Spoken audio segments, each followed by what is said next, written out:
He built the world's most successful electric car company, Tesla. Liftoff. And the company SpaceX, which just launched astronauts into orbit. Now, Elon Musk is embarking on another equally challenging mission, hacking the human brain. I think it's going to blow your mind. Musk's new venture, Neuralink, will implant this device into a patient's skull.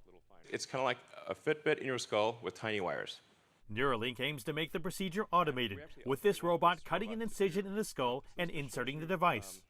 The robot has already done surgeries on pigs like Gertrude, who's had the chip for 2 months.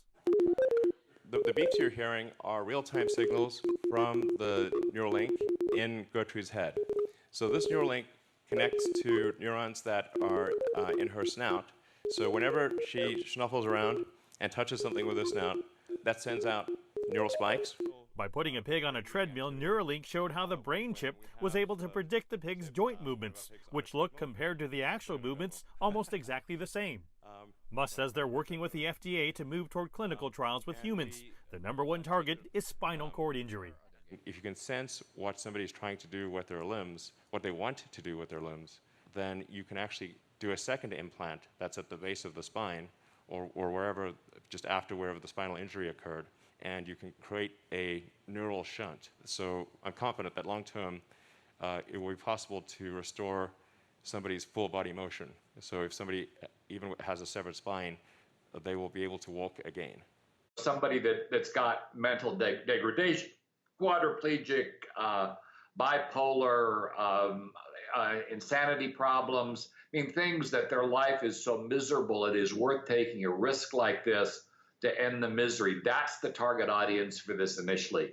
It may eventually evolve into something that we might all have for computer interfaces, but we're decades off from that. Musk answered questions about moving even deeper into the brain and predicted the technology could lead to someday replaying memories. Everything that's encoded in memory, you could upload. You could basically store your memories as a backup and restore the memories. And ultimately, you could potentially download them into a new body or into a robot body. The future is going to be weird. Musk says Neuralink will probably be quite expensive when it's first launched, but he expects the price to drop rapidly over time. He says eventually it'll be down to just a few $1,000s, including the surgery. And he compares it to a LASIK eye procedure where you'll be able to go in, have the chip installed in your brain, and then head home the very same day. Mark New, CGTN, Sunnyvale, California.